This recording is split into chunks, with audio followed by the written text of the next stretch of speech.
ذمہ داران، سامنے بیٹھے ہوئے بزرگوں، دوستوں، عزیز طلباء و طالبات، السلام علیکم ورحمۃ اللہ وبرکاتہ۔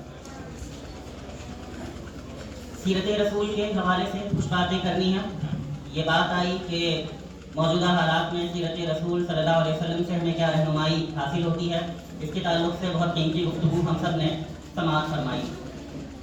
یہ بات کہ موجودہ حالات میں ہم اللہ کے رسول صلی اللہ علیہ وسلم کو کس طرح سے ہمیں فالو کرنا چاہیے، نوجوانوں کو بالخصوص اللہ کے رسول صلی اللہ علیہ وسلم کو کس طریقے سے اپنا آئیڈیل بنانا چاہیے، اس حوالے سے کچھ باتیں ہم سننے کی اور سمجھنے کی اور عمل کرنے کی کوشش کریں گے۔ جو آیت میں نے آپ کے سامنے تلاوت کی ہے وہ سورہ آل عمران کی آیت ہے، اور اس کی ترجمانی کچھ یوں گفتگو ہم کریں گے۔ اس کی اہمیت اس لیے بڑھ جاتی ہے کہ میں آپ کے سامنے ایک پیمانہ، ایک کسوٹی رکھنا چاہتا ہوں۔ وہ پیمانہ اور کسوٹی کس چیز کو ناپنے کے لیے ہے؟ بخار کو ناپنے کے لیے ہے؟ درجہ حرارت کو ناپنے کے لیے ہے؟ نہیں، وہ کسوٹی اور وہ پیمانہ میں آپ کے سامنے جو رکھنا چاہتا ہوں، جس کو میں چاہتا ہوں کہ آپ اپنے دلوں میں بٹھا لیں، اپنے ذہنوں میں بٹھا لیں، وہ اس بات کو ناپنے کے لیے ہے کہ ہم میں سے ہر ایک یہ دعویٰ کرتا ہے کہ ہم اللہ کے رسول صلی اللہ علیہ وسلم سے محبت کرتے ہیں، تو ہم ناپ سکیں اس بات کو کہ ہم اس دعوے میں کتنے سچے ہیں۔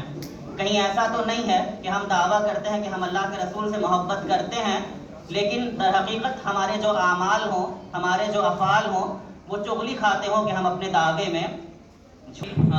علامہ اقبال کا نام ہم سب نے سنا ہوگا۔ علامہ اقبال نے 1909 میں ایک نظم لکھی تھی، بہت مشہور نظم ہے، شکوہ کے نام سے۔ اس نظم کی تھیم یہ ہے کہ علامہ اقبال نے اس نظم میں مسلمانوں کی طرف سے اللہ سے شکوہ کیا تھا، اللہ سے شکایت کی تھی، اور وہ ساری باتیں کی تھی جو ہمارے ذہنوں میں آتی ہیں۔ ہمارے ذہن میں کیا آتا ہے؟ ہمارے ذہن میں یہ آتا ہے کہ ہم اللہ کے دین کو ماننے والے ہیں تو ہم دنیا میں کمزور کیوں ہیں؟ ہم اللہ کے دین پر عمل کرنے والے ہیں تو دنیا میں مشرکوں کا، ملحدوں کا غلبہ کیوں ہے؟ دنیا میں گمراہ کرنے والے کیوں ہم پر ظلم کرتے ہیں؟ ہم کیوں ظلم سہنے پر مجبور ہیں؟ وغیرہ وغیرہ اس طرح کے سوالات آتے ہیں۔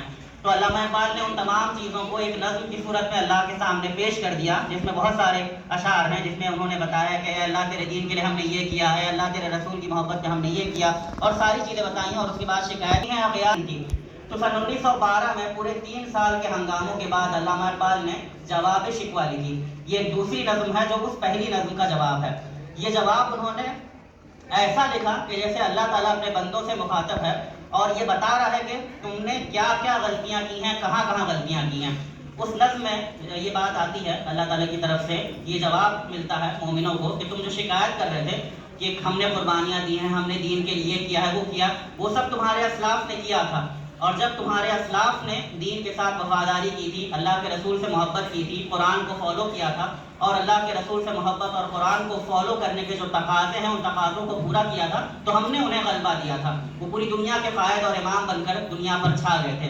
لیکن آج جو تمہارا حال ہے وہ حال یہ ہے کہ وہ معزز تھے زمانے میں مسلمان ہو کر، اور تم خوار ہو تارک قرآن ہو کر۔ کہ وہ تو زمانے میں معزز تھے، وہ مسلمان تھے، اسلام پر عمل کرتے تھے، اللہ کے رسول سے محبت کرتے تھے، قرآن کو فالو کرتے تھے۔ تم خوار ہو کیونکہ تم نے قرآن کو چھوڑ دیا ہے، تم خوار ہو کیونکہ تم نے نبی کے راستے کو چھوڑ دیا ہے، نبی سے محبت کرنا چھوڑ دیا ہے، اس محبت کے تقاضوں کو ادا کرنا چھوڑ دیا ہے۔ اس نظم کا جو آخری شعر ہے جواب شکوہ کا، وہ شعر یہ ہے، اور ہم کہہ سکتے ہیں کہ وہ ہماری گفتگو کے پورے تھیم سے ملتا جلتا شعر ہے کہ کی محمد سے وفا تو نے تو ہم تیرے ہیں، کی محمد سے وفا تو نے تو ہم تیرے ہیں، یہ جہاں چیز ہے کہ آپ لوح و قلم تیرے ہیں۔ یہ پوری تمہید میں نے باندھی ہے، یہ اس شعر کو آپ کے سامنے پیش کرنے کے لیے کہا ہے۔ آپ کہیں گے کہ یہ تو کوئی نیا شعر بھی نہیں ہے، ہم لوگ ہزاروں بار سن چکے ہیں، لیکن اس شعر کے معنی و مفہوم پر اگر آپ غور کریں تو آپ پائیں گے کہ ہم تیرے ہیں، یہ کون کہہ رہا ہے؟ یہ اللہ تعالیٰ کہہ رہا ہے۔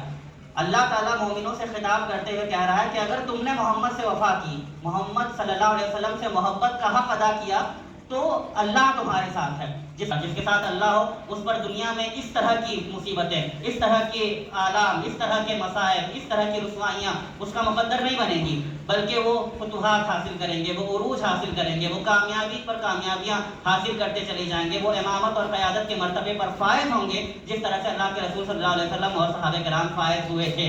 لیکن آج جو ہمارے ساتھ مسائل ہیں وہ اس وجہ سے ہے کہ ہم